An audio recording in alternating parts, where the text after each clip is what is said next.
কল্পনা করুন এমন এক কারাগার যেখানে একবার ঢুকলে পুরনো জীবন আর ফিরে পাওয়া সম্ভব না। বাইরের পৃথিবী আপনার নাম পর্যন্ত ভুলে যাবে। হাজার হাজার মানুষ বন্দী, কিন্তু কারো মুখে কোনো হাসির লেশটুকুও নেই। যেখানে পরিবারের সাথে কথা বলা তো দূরের কথা, তাদের মুখ দেখারও সুযোগ নেই। যেখানে বন্দীদের হাঁটতে হয় মাথা নিচু করে। এই কারাগারে 150 জন মানুষ একটা ছোট্ট ক্লাসরুমের মতো সমান সেলে গাদাগাদি করে বাস করে।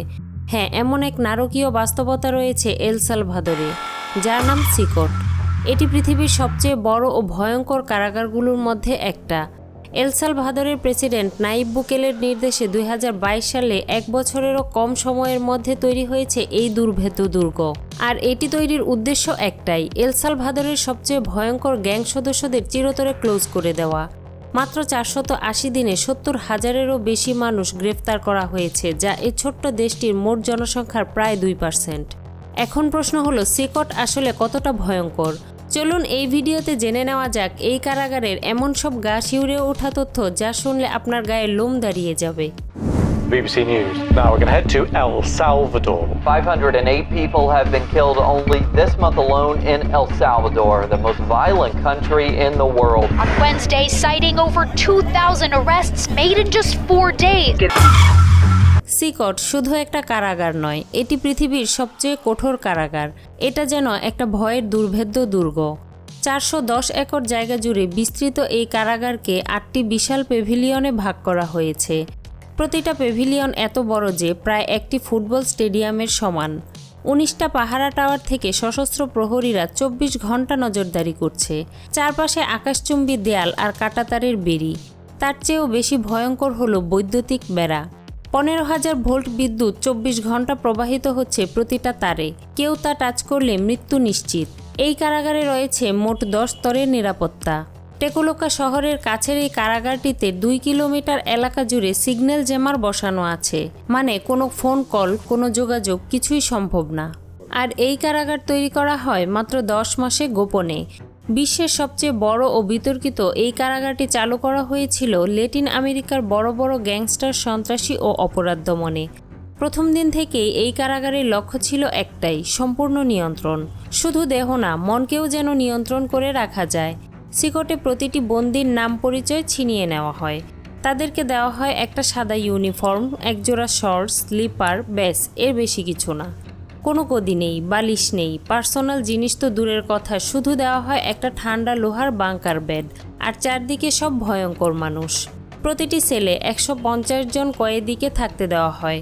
আর এই সেল একটি স্কুলের ক্লাসরুমের চেয়েও অনেক ছোট। নেই কোনো জানালা, ভেন্টিলেশনের সুযোগ নেই বললেই চলে। 24 ঘন্টা উজ্জ্বল এলইডি আলো, গরম বাতাস চারপাশে ভেসে বেড়ায়। বিছানা বলতে 4 তলা উঁচু পর্যন্ত লোহার খাট। সিকটে নেই কোনো ব্যক্তিগত স্বাধীনতা। কথা বলা নিষেধ, হাসাহাসি করলে পেতে হয় চরম শাস্তি। মাথা ওঠানো নিষেধ, বাইরের পৃথিবীর সাথে কোনো যোগাযোগ নেই। কোনো ফোন নেই, কোনো চিঠি নেই, কোনো সাক্ষাৎ নেই, বাড়ি থেকে নেই কোনো খবর। এখানে কারাবন্দীরা কোনোভাবেই জানতে পারে না যে কংক্রিটের দেয়ালের বাইরে আসলে কি ঘটছে। আর তাদের পরিবারও জানে না তাদের প্রিয়জনকে কোথায় নিয়ে যাওয়া হয়েছে। প্রতিদিনের জীবন সেটা আরও ভয়ঙ্কর। বন্দীরা দিনে 23 ঘন্টা গাদাগাদি করা সেলে আটকে থাকে। শুধু 30 মিনিটের জন্য বাইরে যাওয়ার সুযোগ থাকে, তাও সপ্তাহে 2-3 বার। সেটাও ব্যায়াম ও ধর্মীয় শিক্ষার জন্য। আর সেই 30 মিনিটও কড়া পাহারায়, ক্যামেরার নজরদারিতে। ব্যায়ামের জন্য কোনো মাঠ নেই, কংক্রিটের উঁচু দেয়াল ঘেরা সিমেন্টের উঠোন। 2, 3, 4, 5, 6।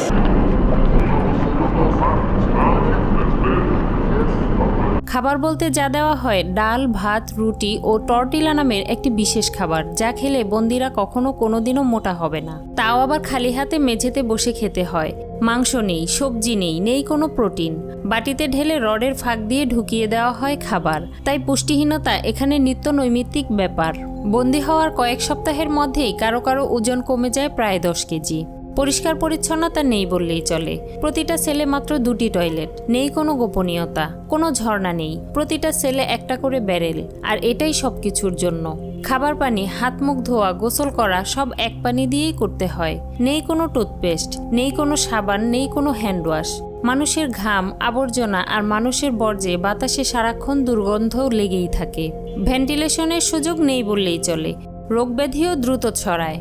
চলুন এবার ঘুরে আসি সিকটের সবচেয়ে ভয়ঙ্কর জায়গা, যার নাম হচ্ছে আইসোলেশন সেল। এ যেন এক অদৃশ্য কারাগারের ভেতরে আরেক কারাগার। কোনো বন্দী নিয়ম ভাঙলে, নিরাপত্তা ঝুঁকিতে পড়লে বা অন্য বন্দীদের উপর প্রভাব খাটালে তাকে পাঠানো হয় আইসোলেশন সেলে।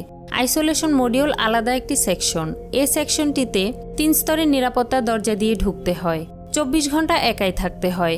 দিনের আলো প্রবেশ করে না। বাইরের শব্দ পুরোপুরি কেটে দেওয়া হয়। খাবার ঢোকে ছোট্ট একটি লোহার ফাঁক দিয়ে।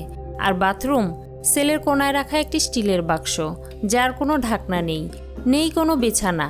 দেয়ালগুলো পুরো কনক্রিট, ধূসর, ঠান্ডা, প্রাণহীন। ছাদে একটিমাত্র ম্লান আলো, যা বন্দির ইচ্ছায় নয়, জেল কর্তৃপক্ষের ইচ্ছায় জ্বলে নেভে। এটি শব্দহীন কবরের মতো। কেউ কেউ 15 দিন পর্যন্ত সম্পূর্ণ অন্ধকারে কাটায়। ফলাফল ভয়াবহ। কয়েকদিন পরেই শুরু হয় বিভ্রান্তি আর হ্যালুসিনেশন। মানুষজন শূন্যে চিৎকার করে। কেউ কেউ দেয়ালে মাথা ঠুকতে থাকে, কেউ কেউ নিজের সাথেই নিজে কথা বলতে থাকে, আবার কেউ কেউ একেবারে নির্বাক হয়ে যায়। একজন প্রাক্তন বন্দী এটাকে বর্ণনা করেছেন জীবন্ত কবর দেওয়ার শামিল বলে।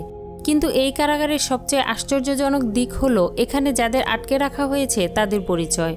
2 দশক ধরে এল সালভাদোরে রাজত্ব করা 2টি বড় গ্যাং MS-13 ও বেরিও 18-এর গ্যাং সদস্যদের বন্দী করে রাখা হয়, যাদের শরীরে উলফি ও ট্যাটু খোদাই করা থাকে।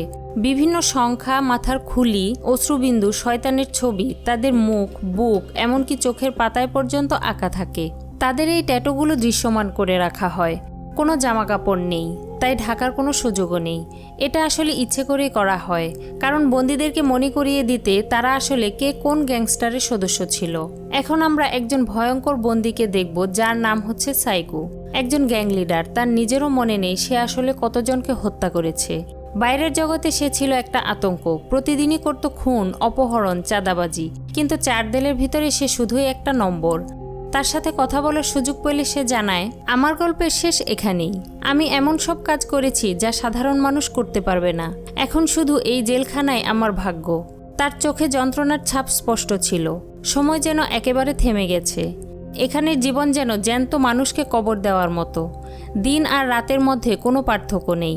এখানে ঘুমালেও ক্লান্তি দূর হয় না, খাবার খেলেও শক্তি যোগায় না। বেঁচে আছি, কিন্তু এটাকে বাঁচা বলে না। সে বাইরের গ্যাং সদস্যদের উদ্দেশ্যে বলে, ওরা মনে করে গ্যাং মানেই দাপট, ক্ষমতা, রাজত্ব আর টাকা। কিন্তু সবশেষে এই অন্ধকার সেলে সবকিছুর কবর হয়ে যাবে, যেখানে আসলে তোমার নাম পর্যন্ত কেউ মনে রাখবে না।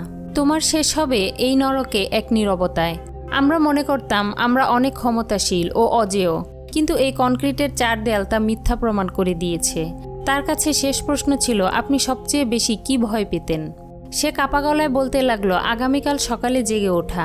কারণ আগামীকাল সকালটাও তাই হবে, পরশুও তাই হবে, তার পরের দিনও একই হবে।